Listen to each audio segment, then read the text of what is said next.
What critics have to say about the Boston-set Equalizer 2. Read excerpts from Good and Mostly Bad reviews for Denzel Washington's vigilante film.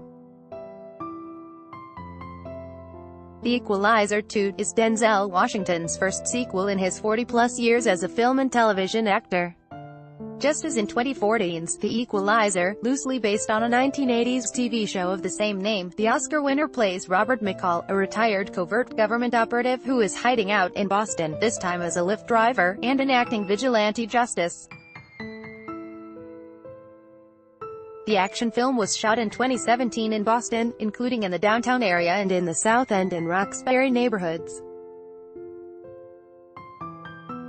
Bostonians will have fun identifying all of the local landmarks, both obvious. The movie may have set the record for most establishing shots of the Zachem Bridge in one film, and more obscure. One scene takes place in Commonwealth Books, a quaint bookshop located in an alleyway in the financial district.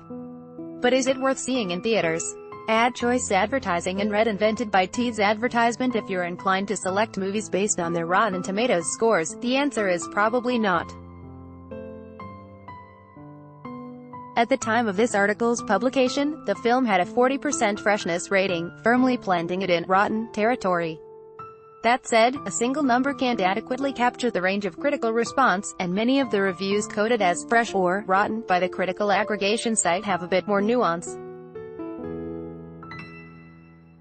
To help you judge whether to rush to theaters starting Thursday afternoon, here's what some of the top film critics are saying, both good and bad, about The Equalizer 2. The good Mark Kennedy of the Associated Press praised Antoine Fuqua, Training Day, for directing thrilling action sequences and Washington for his usual charismatic performance. The Equalizer is a guilty pleasure for anyone who enjoys that old-school, blue-collar American chivalric hero with a dark past. In a review for the Seattle Times, Soren Anderson wrote that while the plot of the film is negligible, Washington is a strong enough actor to make nearly any movie worth watching, including this one.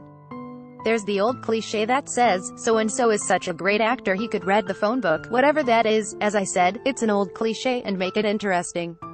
That's pretty much what Washington pulls off in EQ2, the so-so, while Joe G. Mianovich of the New York Daily News referenced a scene in the film in which Washington threatens to break someone's fingers if they don't give him a 5-star rating on Lyft. The critic himself only gave the film 2.5 stars out of 4, directed by Antoine Fuqua, Training Day, and The Equalizer, each with Washington. The film boasts style and punch, even if the last act goes slack. Washington's strong star turn helps compensate for a scruffy script. The ugly advertisement. Peter DeBruge of Variety wondered if Fuqua knew what kind of movie he was filming. Judging by the ponderous tone and pace, Fuqua thinks he's making high art, likely aspiring to something existential like Jean-Pierre Melville's Le Samouraï, but this is a grisly exploitation movie at best. For RogerEbert.com, Peter Sobczynski called the film's plot a drag. The screenplay by Richard Wenk is a joke, a lame collection of bland characters, nonsensical plotting and revenge movie cliches that occasionally interrupt the carnage for the uninspired subplot involving McCall and the kid that appears to have been shoehorned into the proceedings in order to convince Washington that he was making something that wasn't just another Death Wish clone. In the Boston Globe, Tom Russo wrote that while he enjoyed the 2014 film and Washington's performance in the sequel, he found The Equalizer 2 disappointing.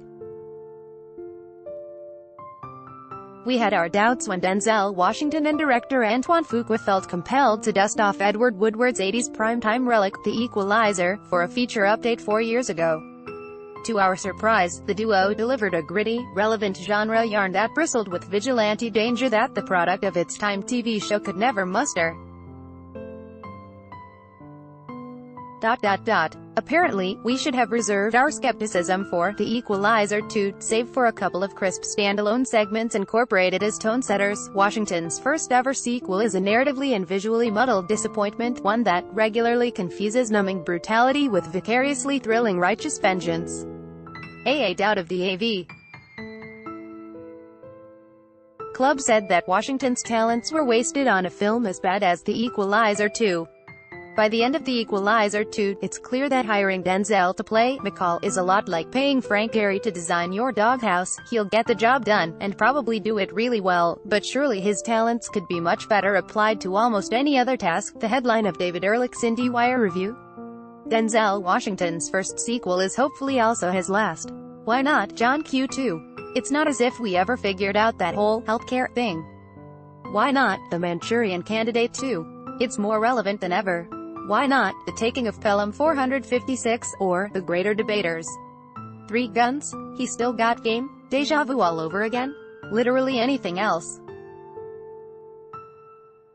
By Taboola. Sponsored links. Promoted links. You may like Vikings. Free online game. Play this for 1 minute and see why everyone is addicted. Vikings. Free online game. Undababel. You will start speaking a new language in 3 weeks. Thanks to this app made in Germany. Bablindo. Best Wonder Trip 7 Most breathtaking rooftop hotel pools. Best Wonder Trip Undo 10 likes 10 Best smart home tech 10 like Azundo. Blinkist. This woman reads 100 books. Amond Blinkist. Undo. It knows 10 great cars that almost nobody buys. It knows Undo.